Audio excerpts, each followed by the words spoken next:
A decade of love severed, never to meet again.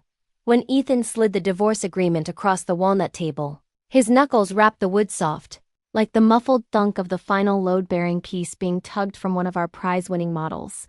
"Ava, let's end this, Mia. She needs me." Outside sprawled the skyline our firm bragged about, the golden hour sun melting the glass curtain walls into liquid gold. I lifted my cold coffee but didn't drink. I only let the chill bleed into my fingertips.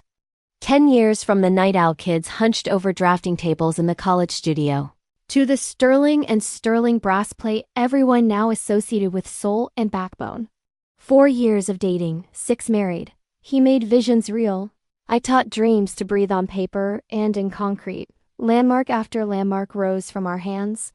Accolades heaped upon us and in the end he tells me he must go. Nurture a junior who'd clocked less than 2 years. Fine. My voice came out steadier than I expected, straight as a T-square line. The next morning we went to the city clerk's office. The procedure took no time. The official asked the usual questions. Ethan pressed his lips together so I answered for him. Irreconcilable visions. Emotional collapse. Such tidy bureaucratic phrasing. When the receipt for the cooling-off period landed in my palm, Ethan exhaled part relief, part inexplicable restlessness. "Let me drive you." He tugged open the passenger door, his old habit. I didn't pause. I walked straight to the rear door and got in. His brows snapped together in the mirror for a split second. We slid into rush-hour traffic. Apparently in decent spirits, he tapped the steering wheel with his thumbs. The Bluetooth speaker chirped with a syrupy pop ringtone. He answered without glancing at the screen. Mia's baby-soft voice floated out. "Bye-bye, G. I'm still revising the resort section." My head spins, my stomach hurts, I've barely eaten all day. Ethan's tone melted. "Sweetheart, don't push yourself. I'll be right there." Craving seafood congee? Crab roe buns? Listening to their telephone tenderness, my stomach lurched, not heartbreak, pure biology. As we cleared the next intersection, I tapped the back of his seat. "Pull over up ahead." "I'm here." He obliged without question. I stepped out, walked into the familiar corner clinic, never looked back. Dr. Hayes was waiting for my appointment. "Riley, the results are in." She handed me the lab results, gentle-voiced. "Congratulations, you're pregnant, about 6 weeks." The clinic's heat was on high, yet a cold current shot up my spine. The first years of marriage we'd wanted a child so badly, but every doctor said we were fine, it just didn't happen. Work swallowed us and we let it go. Now with the blueprint shattered, the stray puzzle piece shows up. I stared at the sonogram printout's gray speck, fingertips freezing. Dr. Hayes listed the precautions. I cut her off. "Please schedule the procedure soonest slot." She blinked, didn't argue, simply nodded. "All right. Should we inform Mr. Sterling?" "No need." I tugged a smile. "This one's mine." The procedure was set for a week later. In the meantime, Ethan and Mia became daily gossip fodder. First, a swaggering entrance at some developer's charity gala. Mia in the haute couture label I used to pre-order, clinging to his arm, shy grin leaking triumph. The photos ricocheted through industry group chats. Then a sighting at our once-favorite omakase bar that books out 3 months ahead celebrating some anniversary. Casey fumed over the phone. "Sterling and Sterling without you, Ava. Ethan's a hollow signboard. And Mia's sketches?" Client ripped that little museum scheme to shreds. Word is Ethan had to clean up the mess himself. "Ava, you're just going to watch." I stared at the office website where my name still hung under co-founder and design director, beneath a gallery of joint masterworks, the award-winning city library, the Mountain Art Museum endlessly featured in magazines, each a gilded tombstone. Watch? I slid the mouse, opened my cloud drive where every core sketch, concept rendering, and source file slept. The soul of Sterling and Sterling, my livelihood. "Casey, float this. Ava is opening her own studio." Ripples spread from the pebble. That night my phone rang, not Ethan, but Charles, our biggest, most demanding patron. "Alex, hearing rumors you and Mr. Sterling have parted ways?" He skirted the word divorce, but the meaning landed. I stood at the loft window overlooking the city lights. "Your intel is sharp, Charles." Private matters. But rest assured, the art museum's new wing is my baby. I'll deliver, though the entity carrying it out may change. A few beats of silence. Then Charles laughed, an inside joke sort of laugh. Your vision's bulletproof. Alex, we at Sterling Properties trust you completely. Tea soon details? That's how the wind shifts. I opened my inbox. An unread message from Julian, Riverdale Art Museum curator and artistic advisor on the wing. Subject: dialogue on the new wing's soul. Body: 1 line plus an address. Ava, care to talk? Tomorrow 3 p.m. Outside the Dust Tea House. Julian. Julian, my mind supplied the image. Lean frame. Immaculate linen shirts. Eyes like white space after the city's roar. Our project meetings had felt like finding a sparring partner. He reads light and culture the way I read structure. Next afternoon, outside the Dust Tea House. Julian was already at a window table. Steam curling from his cup. Sunlight filtered through bamboo blinds, dappling his profile. Alex, he said, standing to pull out my chair, effortless, no fuss. Taylor, sorry to keep you. You didn't. He motioned for me to sit, studied my face not to pry but to gauge, then offered, the new wing's urban parlor idea has been shifting. Thought we might spark something, unless work talk feels off today. I sipped the slightly bitter tea. Clarity slid down with it. Work steadies the keel. We spoke of the new wing, of the seamless glass curtain between inside and out, of stitching a space into the city that could make strangers pause and breathe. His cadence was unhurried, opinions sharp yet never sparring for sport like the man himself. While we talked, the wind chime over the door rang. I glanced up, straight into 2 pairs of eyes. Ethan and Mia. Her arm threaded through his, togged out in obviously fresh designer suits. Mia caught sight of me, her eyes flickered, and she shrank a little closer to Ethan. Ethan's face darkened instantly. His gaze swept across Julian sitting opposite me, then settled on my face. He pulled Mia over, strode toward us, and their shadows fell across our small table. Ava, fancy meeting you here. Who's this? Aren't you going to introduce us? The tone made it sound as though he'd just caught his wife cheating. Julian set down his teacup, his expression unchanged, even tinged with polite aloofness. He glanced at Ethan, then at me, as if silently asking, "Need me to handle this?" I met Ethan's accusing stare, and the last ripple inside me finally flattened. I lifted my teacup, blew the foam aside, and spoke clearly and calmly. Ethan, this is a public place. Also, kindly remind your assistant Mia that copying my style is fine. But next time she should pick the right size. The shoulders are too tight. Mia's face drained of color. She tugged at the fabric around her shoulders, the gesture almost comical. Ethan's expression turned even uglier. He stared at me, anger in his eyes, and maybe a flash of public embarrassment at having the carefully dolled-up woman beside him exposed as nothing but a clumsy mimic. Ava! His voice dropped, loaded with warning. Julian rose at just the right moment, poised and composed, an invisible barrier, placing itself between me and the two of them. He didn't look at Ethan.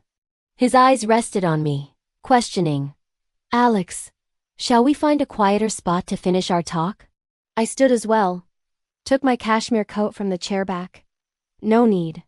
We've covered what matters.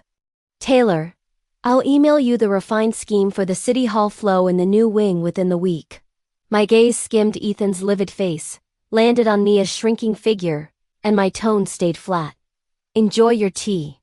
The Biluo-chun here is excellent. With that, I stepped around them and pushed open the wooden door of the dust-off tea house. Late autumn wind whirled dead leaves inside. No footsteps followed. Through the door drifted Ethan's muffled snarl and Mia's tearful.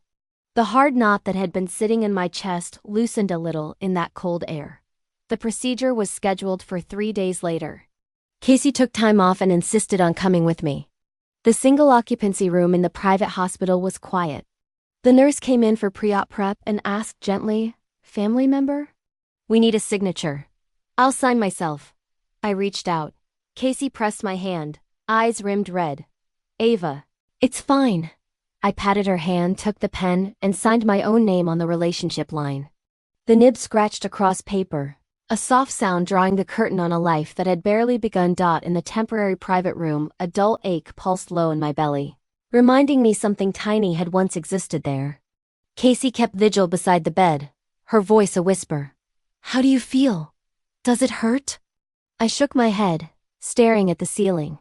Something deep inside had been scraped away, taking with it the blueprints, so carefully drawn through 10 years, I'd thought indestructible. No ripping agony, only exhaustion. "Does he know?" Casey asked carefully. "No need." Right now, Ethan was probably wringing his hands over the latest mess Mia had made, or calculating which managerial trick he could use to fill the hollow shell he'd gutted of its soul. A week later, I moved out of the penthouse loft. It was the apartment we bought after the firm's first big commission. Panoramic views, every corner and lighting detail, once an embodiment of my inspiration.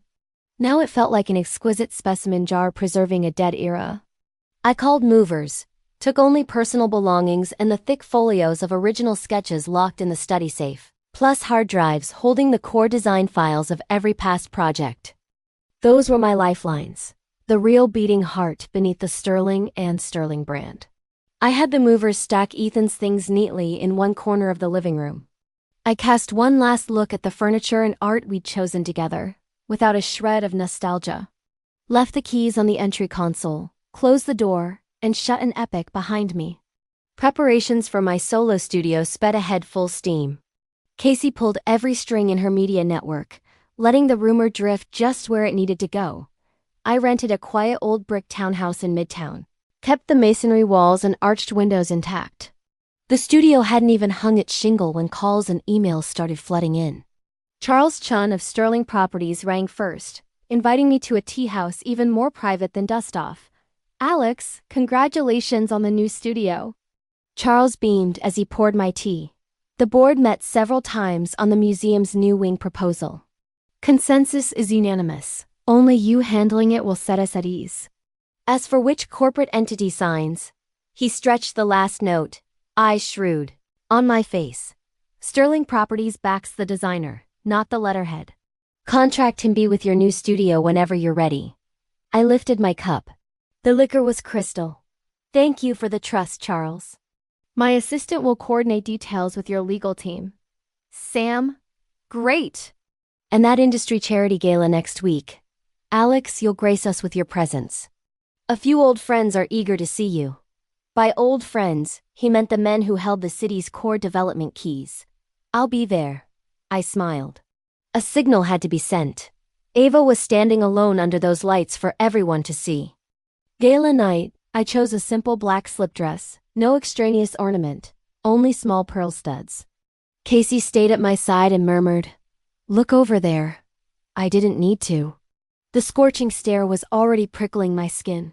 Ethan had arrived, Mia predictably in tow. Mia wore a glittering silver body-hugging dress, makeup immaculate, spine resolutely straight as she tried to blend into the ballroom of clinking power.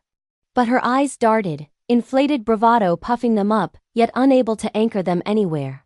Ethan held a champagne flute, conversing with a senior architect, whose stubborn standards were legendary. Snatches drifted over. "Sterling, your latest concepts feel short on spirit, too studied. Compared to the library when Ava was still with you, no contest." Ethan's jawline tightened again. I looked away, took a glass of champagne, and walked toward the knot of real estate magnates where Charles stood. He spotted me, brightened, and waved. "Alex, come. Mr. Davis and the others are dying to hear about the City Hall space in your museum wing." In an instant the spotlight swung. Every gaze pinned itself to me. I joined them, seamlessly picked up the thread, describing how the glass curtain would draw the shifting outdoor light and seasons inside. How boundaries would blur so people and city could converse. No flowery rhetoric, just a grasp of spatial essence. And clear logic. I saw genuine interest and approval gleam in their eyes. Ethan was left on the fringe. He tried to shoulder in with Mia. Someone offered a polite nod, but attention refused to budge from me. Mia stood beside him like a decorative vase that didn't belong. She must have wanted to impress because she cut in. "Actually, our Ethan also did a lot of optimization work on the curtain wall's bearing system. The air stilled for a second. The big shots exchanged glances but didn't pick up the thread. Load bearing is an engineering issue. And bringing it up during a conversation about design philosophy and spatial aesthetics felt jarring, blatantly amateur. Charles gave a hearty laugh. Technical details for later, folks. Mia's face flamed red. She looked at Ethan in panic. His eyes were dark. He yanked her arm hard enough to send her stumbling, champagne sloshing from her glass and splattering her silver skirt with a small, ugly stain. Several gazes slid over. Mia's eyes brimmed, lower lip bitten to hold back tears.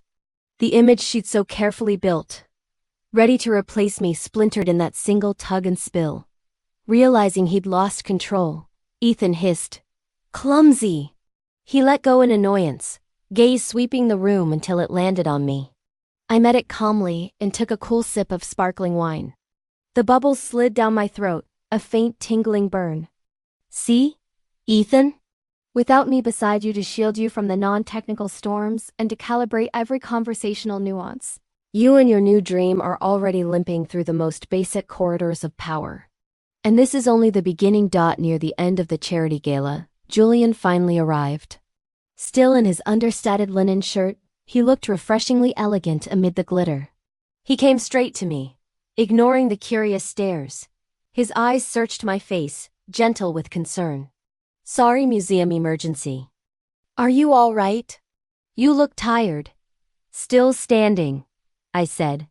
"Socializing just drains the battery." With natural ease, he took my nearly empty glass and set it on a passing tray. "Let me drive you home. These rooms get oxygen thin after a while." His volume was perfect, loud enough for the eavesdroppers. A silent statement, a declaration. I didn't refuse.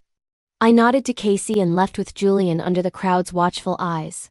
Outside, the cool night air hit my face.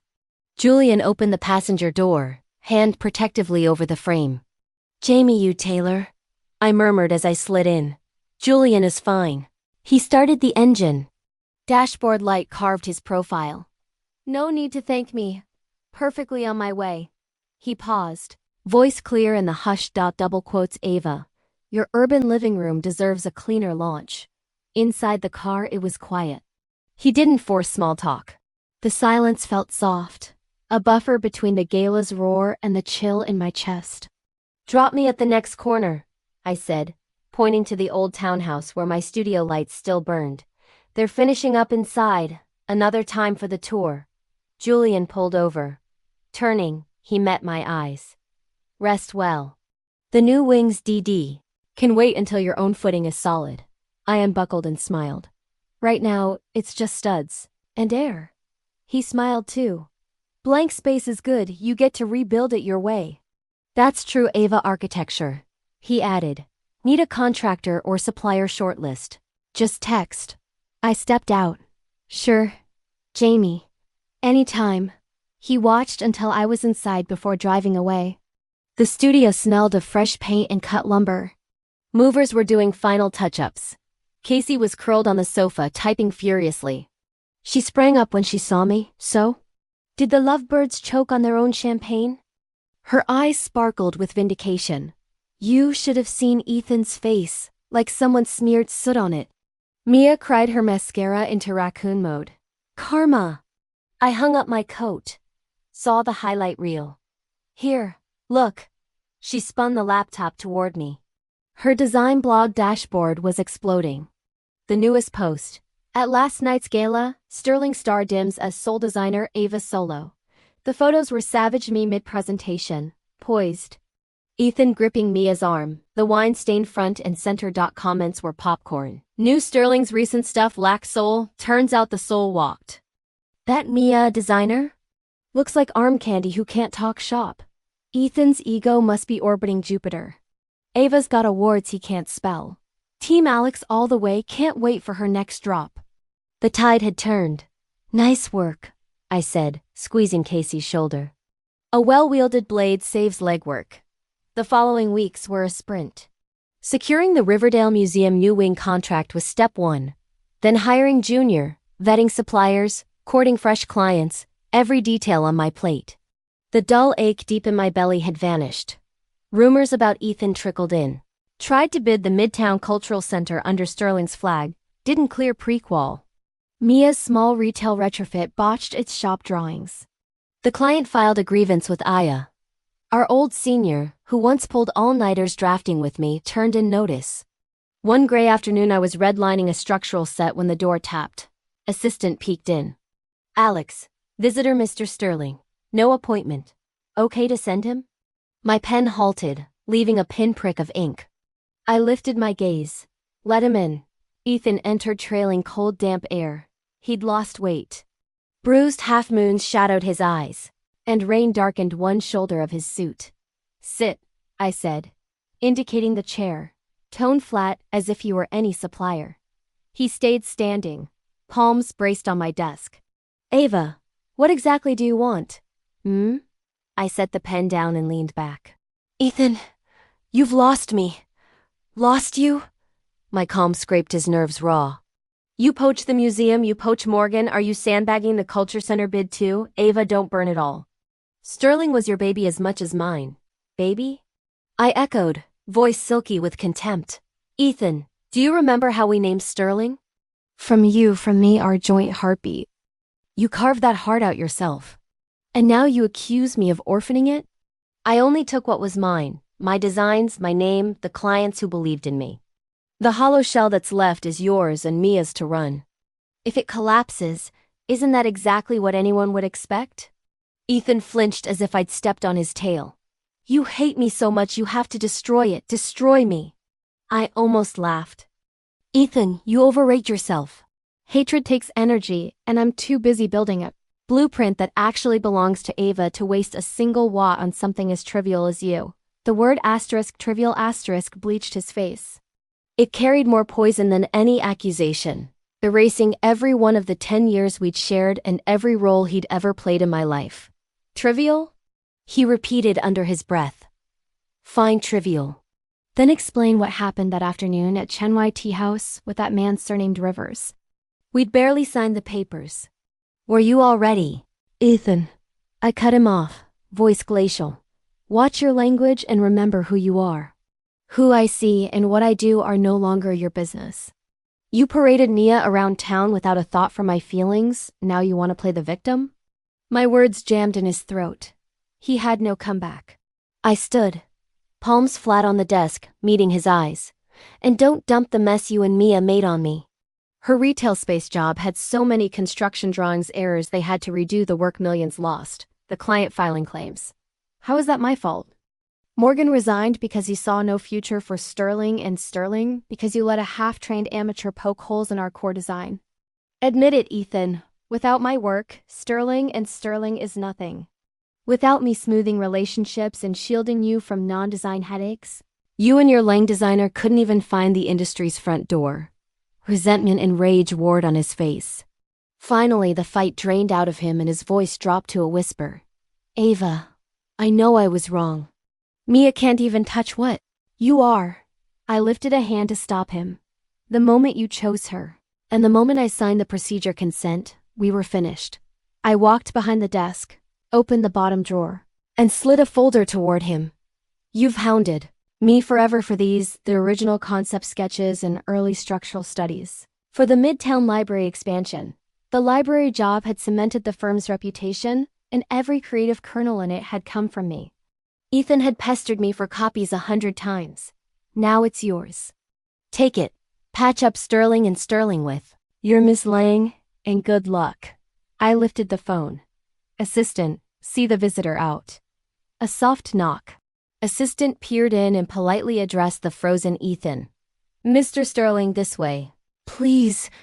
His gaze shifted from the folder to my face, remorse, frustration, 100 things he couldn't say. In the end, he left without a word, not even touching the drawings. When the door shut, I retrieved the folder, carried it to the shredder, and fed the sheets in. Nothing from the past can ever be rebuilt. Assistant knocked again, holding a plain box tied with gray ribbon, no logo. Alex, this just arrived, addressed to you. Inside lay a generous bundle of white lisianthus. Dew still clinging to the petals. No card. I cradled the flowers and moved to the window. Through the rain, the city was a charcoal smudge. But the new blueprint inside my head was razor sharp. I set the stems in a glass on the silk color in a gray afternoon and didn't ask who sent them. After Ethan's ambush, I heard nothing from him. Yet the Sterling and Sterling updates kept rolling in. Mia's retail space cratered. The drawings were so botched the rework swallowed the budget and the schedule. The client marched to Aya, demanded 7-figure damages, and threatened to sue. Word was Ethan was frantically calling in favors to shave the penalty. Days later, another bomb dropped. Every key designer still on staff, senior included, handed in resignation letters. The firm was gutted, leaving Ethan and a handful of green hires. Mia's title design director still glittered on the website like a bad joke. Casey spun her monitor toward me. The Aya local chapter had posted a notice. Public hearing on Sterling and Sterling Cameron and location spelled out. Below it, an investigative summary singled out Mia's technical collapse. "You going?" Casey asked. I closed the page. "No. Waste of Cameron. Come on, front row humiliation." Watching them squirm won't speed up. My new gallery drawings. I tapped the roll. Final structure for the Riverfront Commons Atrium Parametric Review with structural at 2. Casey rolled her eyes. Workaholic. The hearing day brought heavier rain. I was refining the last nodes with structural when the sky went slate. Casey burst in, raindrops sparkling in her hair. "God, you should have seen it," she panted, gulping water. Ethan's face black as a wok. The Aya sharks shredded them. Mia tried to present and couldn't even explain load paths. She broke down sobbing when they pressed her. Old Jang slammed the table, called her incompetence a disgrace, and blamed management. Ethan tried to talk and they shut him up mid-sentence. "Outcome?" I asked, flipping the fresh printouts.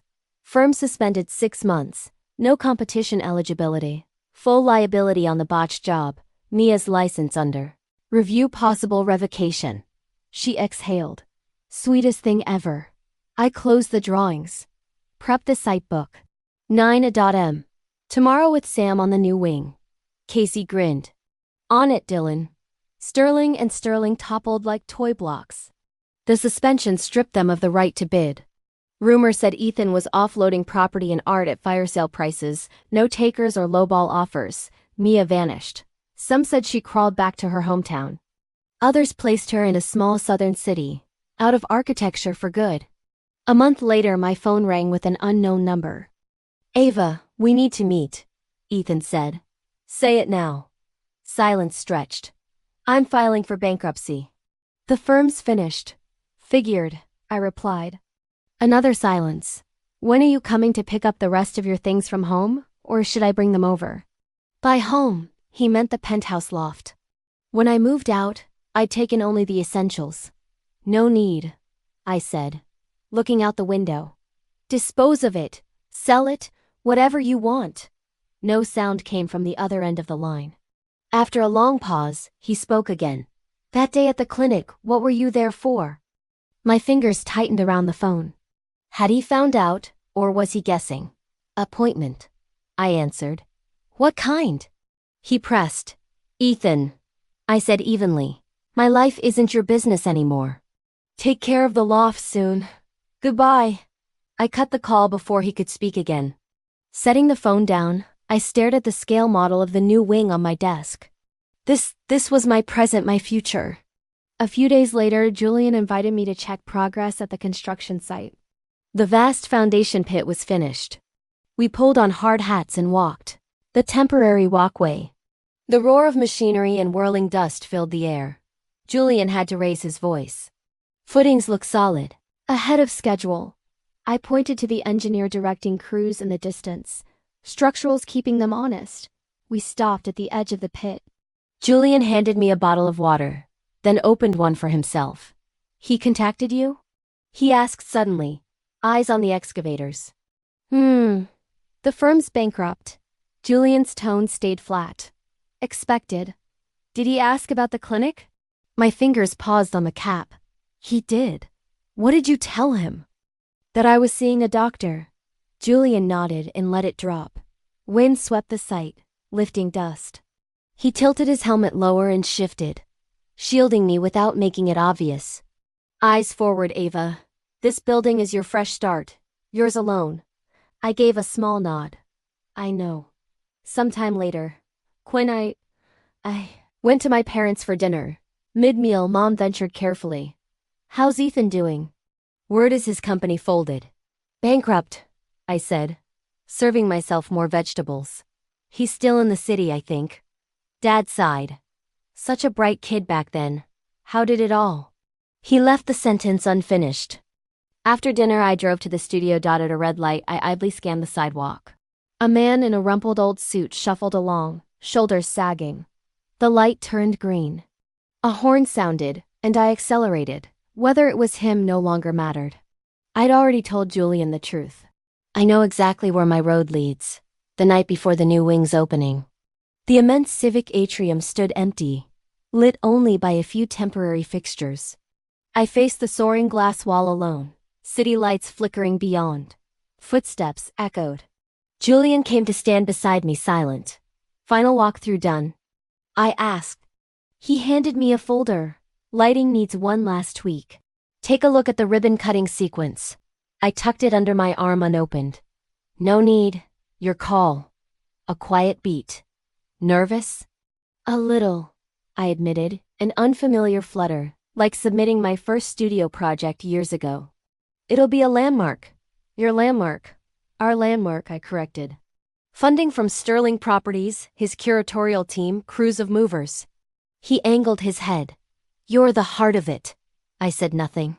A cool night breeze slipped through the open bay doors. Julian spoke again. Tomorrow will be crazy. Afterward, dinner, just us. The subtext, long veiled by workload, was finally bare. I studied our reflections in the glass side by side, almost touching, and turned to him with a slight smile. Sure. The opening ceremony bustled with press, cameras, dignitaries. I wore a simple black suit and stepped to the podium.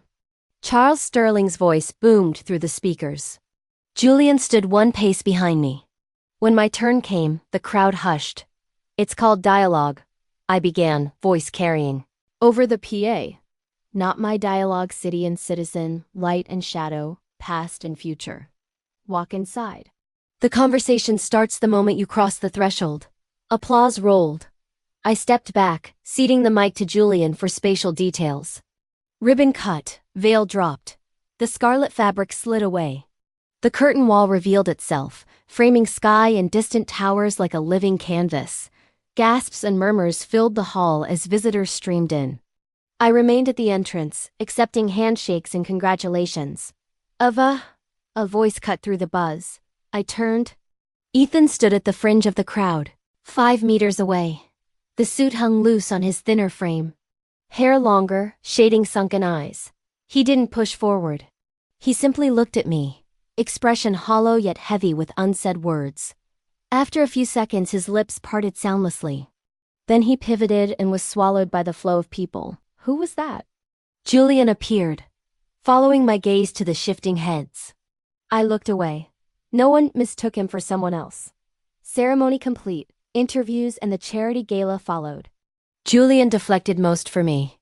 Dusk settled, city lights flickering on. We sat in a secluded corner of the new rooftop terrace, still closed to the public. A simple meal. 2 glasses of red wine. Tired? Julian asked. Manageable. I lifted my glass but only watched the liquid catch the ambient glow. You pulled it off, he said. I eyed the neon river of Midtown. First milestone. Plenty more ahead. Julian inclined his head. I know. He touched his rim to mine. To dialogue. And to new beginnings. The crystal ping lingered. Ava. He set his glass down, gaze steady. Outside of dialogue. Can we start fresh too? Night breeze lifted his hair. The terrace lights were dim, but his eyes were unmistakably clear. I thought of the tea house, of him intercepting Ethan's questions, of white Canterbury bells on my desk, of that unconscious shield against construction dust. Haven't we already been starting? I answered slowly. Surprise flickered, then a gradual smile spread until light spilled from his eyes. Yeah, he murmured, certain. We have. I took a sip, tannins sharp, finish sweet. New blueprints unfurled beneath our feet. Line by line, drafted by my own hand.